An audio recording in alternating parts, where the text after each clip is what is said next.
A blessed evening to you all. I welcome you again to MTTV, your best channel, your favorite channel. First of all, I want to thank you all for watching our last video that we had, that we were talking about prophets. Thank you so much. We saw your comments. Thank you for everything that you did last time, for all your support. Today we are here again with an amazing topic. My name is Evelyn. Please don't forget to share the video, to like and subscribe. On the last video, guys, you did like the video but you forgot to subscribe. Please don't forget to subscribe. Today we have our guest again. We have Mr. Phiri with us again. Mr. Phiri, thank you so much for coming again, and we welcome you back. Can you greet the viewers? Thank you, Miss Eve. It's good to be here. I would like to say thank you so much to all our fans, our viewers who are viewing from home, watching us from all over the world. I would like to say thank you so much for your support. And I thank you, MTTV, for bringing me back here. It's an honor to be here. It's a privilege. Thank you so much. And I'm looking forward to continue working with you guys. You are amazing. You are amazing. Thank you. Thank you, Mr. Phiri.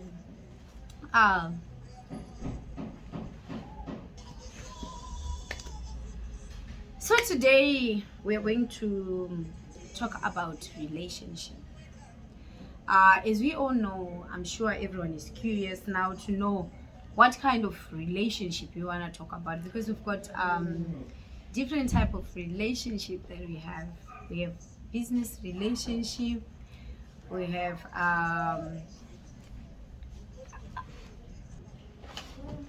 and we have work relationship, we have marital relationship. But today we wanna pick one from those. So today we are going to talk about marital relationship. That's the topic that we want to share with the viewers, that we have Pastor Phiri. So what are relationship? Thank you, Miss Eve. Thank you so much. From my understanding of a relationship is a two-way communication whereby two people agree on a certain thing. If we agree that we're gonna go and do business together, it's also a relationship. But when we talk about marital relationship now, we are talking about something that is intimacy, which means it's about people of different gender. From a biblical point of view, it's people of different genders, but from the world now, we even have same people of same gender having relationships. So it's another relationship. And there are marriages, like same gender marriages, which are happening. So it's like when we talk now, we talk about what? Marital relationship, about husband and wife, boy and a girl relationship. That's what we want to talk about. So to me, a relationship is about two people agreeing to do the thing together. The thing, what exactly do you mean when you say two people when they agree to do the thing together? Okay, I would like to say we go back to the foundation of when God created us. The Bible says when God saw that Adam was lonely, when Adam was lonely, God didn't see Adam was alone. He saw that he was lonely. There's a difference between being alone and being lonely. So Adam wasn't alone because there were animals which were created. So Adam was lonely, which means he didn't have a companionship. Okay. So in other words, when we talk about marital relationship, we are talking about companionship, cohabiting, like being with somebody in your life. Mm-hmm. So when we talk about the foundation of marriage, that's when we speak about Adam and Eve. Okay, so that means God is involved in relationship. So does it mean like the story that you talked about just now? You said Adam and Eve. We see that God saw that Adam was lonely, and then he created Eve, and he brought Eve to Adam.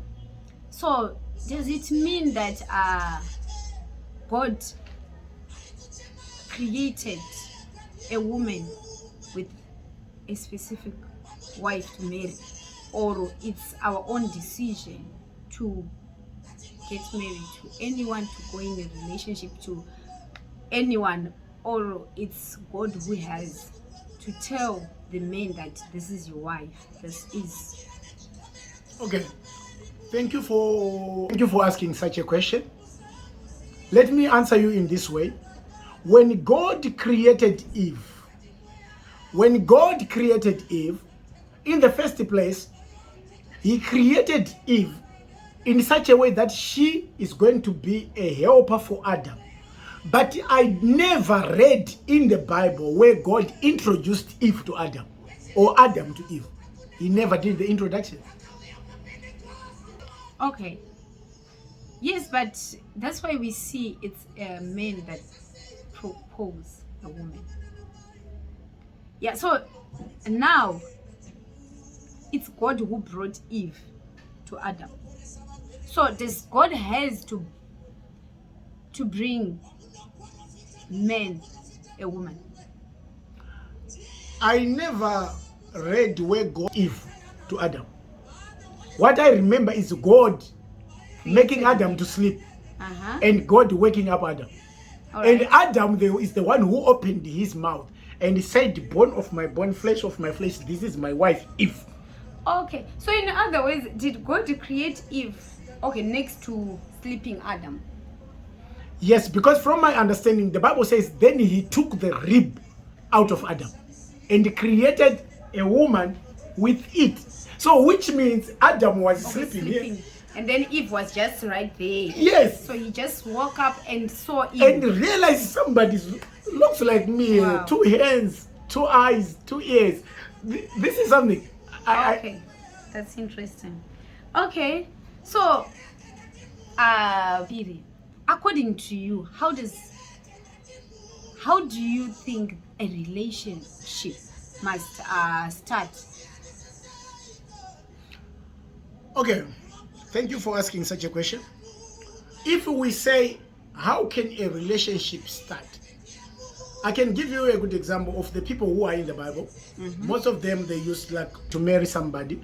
They could send the messengers. Like I'll give you an example of Abraham. He sent his servant Eliezer to go and marry a wife for Isaac. Isaac didn't go to look for a wife. It's Abraham, his father, who sent his servant to go to Chaldea and look for a wife for his son. So that was the way it was done in the word of God. In the Old Testament, that was which we know. Yeah. That lead me to my next question, which is, if we look back then, the relationship used to last, like there were few stories of divorce. Unlike now in our generation, we find out that marriage is like a game. People, they just get married today, 2 weeks they divorce.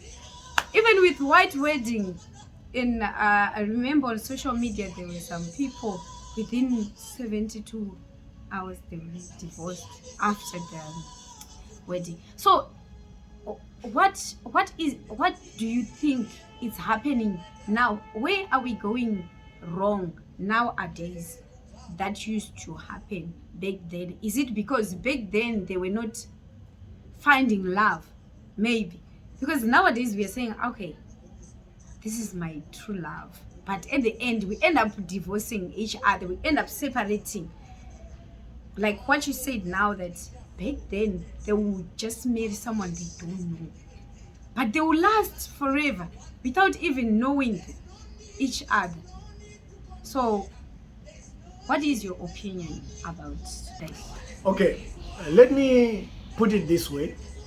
Do you know, when you go back to the Bible, when Abraham was sending his servant to look for a wife for Isaac, Okay. he said, go to my own people, to my own kind, Okay. which means he wanted his son to have somebody who could understand him from his tribe, his kind. So the problem right now, it's like we are crossbreeding. Okay, we're just marrying. We are just anyone. marrying randomly. That's why you hear even God himself, he instructed the Israelites never to marry foreign women.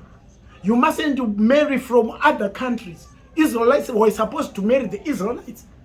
So which means their understanding is the one which could make them to last in marriage. They would last for longer periods. Why? Because they understand their culture, they understand their mindset, everything. Because yeah, that one it's a good question. It's a good point. But still, Pastor Piri, even if I get married to a Zimbabwean, even if both South African they get married, both Nigerian they get married, still people they are not valuing the marriage. It's like something else now. yeah, I understand where you're coming from. Thank you very much for highlighting that. Thank you for highlighting that. Okay. I'm going to clarify something. Do you know, when we read in the old times, the women, they knew their position in marriage. Unlike these days. These days, there's this thing which they say 50-50, which means we need to share the power, the responsibilities 50-50. I remember my parents, when I was growing up, they didn't share 50-50. So my mom used to submit under my dad. Until to this day, they are still married. I think it's almost now over 40 years in marriage, but they are still together. So the generation of today, they don't have that understanding. I think respecting each other, the respect is lacking in marriages. Okay, but what exactly does the Bible talk about in the Bible? What does the Bible say about the relationships, about marriage especially? There is a problem with a lady dating a man because it's a relationship now, they are not married. And then he sees that, this is not good for me. She leave and go to another one, try and see, this is not right for me. And try. We cannot talk about that one because she's still sexual also. She want to. So I want to talk more about marriage. Because now when it's marriage, I think it's now important. Because it's involving the kids, maybe, you see. So what does the Bible exactly say about marriage? Okay, first instruction that God gave to Adam before Eve came is, I'm giving you responsibility to cultivate the land and to nurture it, the garden. So Adam was given the power to cultivate the garden and to nurture it, which means Adam could reposition the flowers in the garden. Adam could reposition the trees in the garden. God gave him that freedom. Alright. Which means if I am a man, God created me with a software to mold the woman the way that I want her to behave or to act. Because remember, Eve, when God created Eve, I never heard God giving any instruction to Eve. Alright. God didn't speak to Eve. Still, he spoke to Adam. So Eve, every information that she carries comes from Adam. So it's unlike that in these days, that women, they think they know more than their men. So there's this other thing of people trying to think that they are better than their husbands.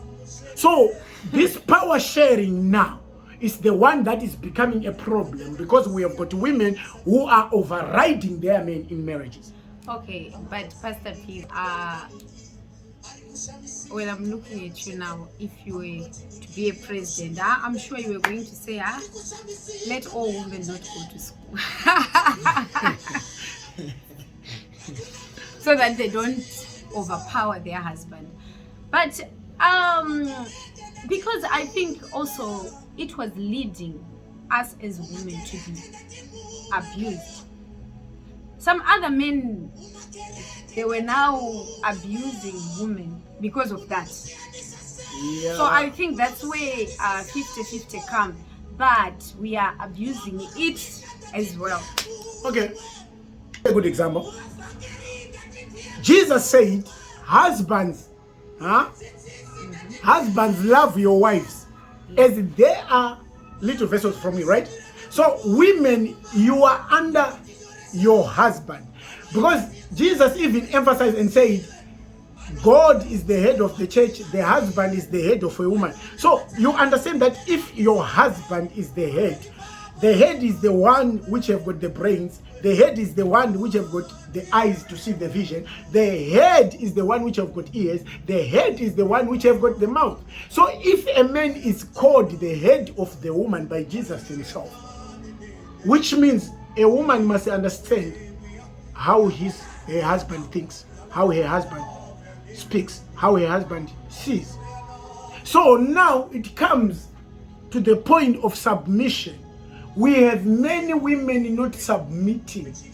It's an error under the sun that submission is no longer there. I'm not saying women mustn't participate. No, don't get me wrong. Okay. I'm not here to bring gender violence to women. No. Okay. No, we are not doing that. But what I'm trying to emphasize on is from the biblical point of view. Okay. That's why you realize even Paul wrote a letter to another church and said the women must sit down. Why? Because there was commotion, because women, they wanted to be on top of men, which means they wanted to rule over men, of which God himself, he said, men shall have responsibility over his wife. So if I'm your husband, it means I've got a responsibility over you. Okay. I wasn't told to rule over you. I was told to have responsibility over you. Okay. I think us as women, we don't know what is to submit. Can you briefly explain how we must submit? How women, they must submit to their husband? Okay, I'll give you a good example. Let's say it's me and my wife, right? Yes. We are in our house. As the head of the house, I have got a final say. It doesn't mean I don't value the opinion of my wife. Okay. If she brings a better opinion that will help our house to expand, then I will have to take it into consideration. It's not like I'm gonna override everything that she says. We're gonna sit on the table, we discuss together in a loving way. But if now I come up with a final say to say, you know what, my wife, we are not gonna do this because of A, B, C, D, and she doesn't oblige to that, then we're gonna have a problem in our marriage. That's when you find out.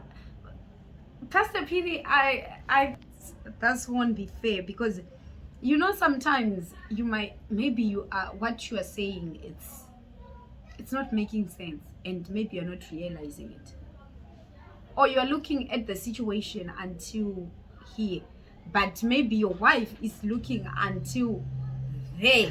You see, so now you are saying no to it now, not knowing it has to be yes, because tomorrow it might be a better idea. But now, because you are a man, maybe you are going to lose something because you are a man, and you don't want to give me a chance to say something, to say the... Okay, as a man, I'm not allowed to do what I call dictatorship to a woman. Only God can dictate to us, to a man and a woman, what to do. Yeah. But what I'm supposed to do, a woman must understand her position as a helper. If you are a helper, it means you are helping somebody who knows better than you. Okay. So the word helper that God bring into action when he created Eve, that I have made a helper, which means already Adam is above Eve. Yeah, so clearly you are trying to say that nowadays maybe we are just getting married to people that I don't know, but this is interesting. I'm like, people are getting married into people that are not in the same group. Okay. When you are getting married, you need to find a woman that is lower than you in everything. Because sometimes, how can you go and get married to a president's daughter when you have nothing? I'm sure she will not listen to you. Come on, she will have better. The way you think, it will be now so much now different. I think So, you understand where I was talking about when Abraham had to send his servant to say, go to Chaldea, to my people. Are you listening to me? Yeah, Even Jacob, no, yes. when he went to get married, he went to Laban. Laban was the brother of his mother, right? yeah, So he was his I uncle. understand. So, Oh, yeah. so I'm he getting wanted it now. someone that can understand him you. better. Yeah. I will tell you a good example. You are from Zimbabwe, I'm from Zimbabwe, right? Yes. Then you come from Bulawayo. I come from Mutare, Yeah. right? When we get married, it's like two oceans meeting. Yeah. It's gonna be war in the first place. Until we find a common ground, someone must submit somewhere there. Because when the oceans meet, there will be a big wave. So people, they don't know how to calm that wave because we are coming from different backgrounds with a different point of view of seeing things. So someone is born in a family with a silver spoon, which means everything is done for them. Yeah. Some of us, we had to fight for everything that we have from young age. Everything that we did, we had to fight for. So it. whenever I see you fighting, I'm like, what is it Exactly. going on? Yeah. Are you getting this? The day you find like, but we don't have anything in common with this man. I love him though. Maybe the stature, the body is nice. Maybe he's handsome. He's good looking. He knows how to dress. Yes, when you are looking from the outside, you can see that. But when we go into marriage now, you will see the details that were hidden from you when you were outside. It's different from watching a soccer match from the television. You are now in the stadium. You are seeing what is happening there. Okay. So the problem that people are in is they are just looking with the eyes. They are not sitting down to see if this person is the right person for them to go in a marriage. But what is your advice to the young people, to the people that are about to be married, to the young people that we have? What is it they have, to the young men? They have to look into a woman for them to say, okay, I think this is the right perfect for me. How will you know now that this person, I think we're gonna make it? We are not promising to be good, but at least to reduce the divorces, the separation, because the kids are suffering. A lot of kids are suffering. You see, nowadays we see many single mothers. Okay, thank you for asking that, but I'm going to something to you. Do you know that if you are a woman, what is happening right now in marriages?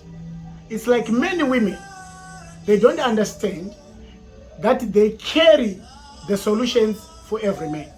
When women were made, God put the software that a woman, it's easy for a woman to understand a man, but it's not easy for a man to understand a woman. So a woman is supposed to know what is wrong with a man, because God already put the software in a woman to know. Any woman can understand any man. If they give themselves time to investigate, they will understand. It's easy for a woman to read between the lines about the man. Okay. So, for a man to read about the woman, it's a puzzle. A woman is a puzzle that you continue to put the pieces together until the day you die. It's not easy for a man to read a woman. but Wow. it's easy for a woman to read a To man. read a man. Because women were made for men, not men for women. Okay. Oh, thank you so much, Mr. P, for all the questions that you have answered. Now I'm gonna give you 3 minutes to give us a conclusion. Just summarize so that to those that are watching now, they can understand, have advice, and help themselves. Okay, let me just say, whosoever want to get into marriage, if you are a man out there, you need to try to spend as much time as you can with your partner, so that you will take time to observe or to investigate what they like and what they don't like. Women are like a puzzle.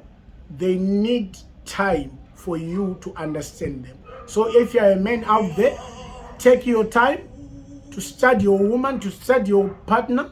If you are a woman out there, take your time to see the vision of your man.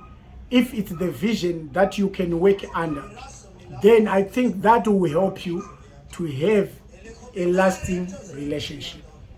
Thank you. Thank you so much, Mr. Piri, for all the advice that you have given, and we have learned, and people out there, they are learning. Thank you so much for your time. Thank you so much, everyone. This is the end of our topic. Thank you for watching. Please watch the video until it's finished, and don't forget to subscribe and give a thumb up. See you next time.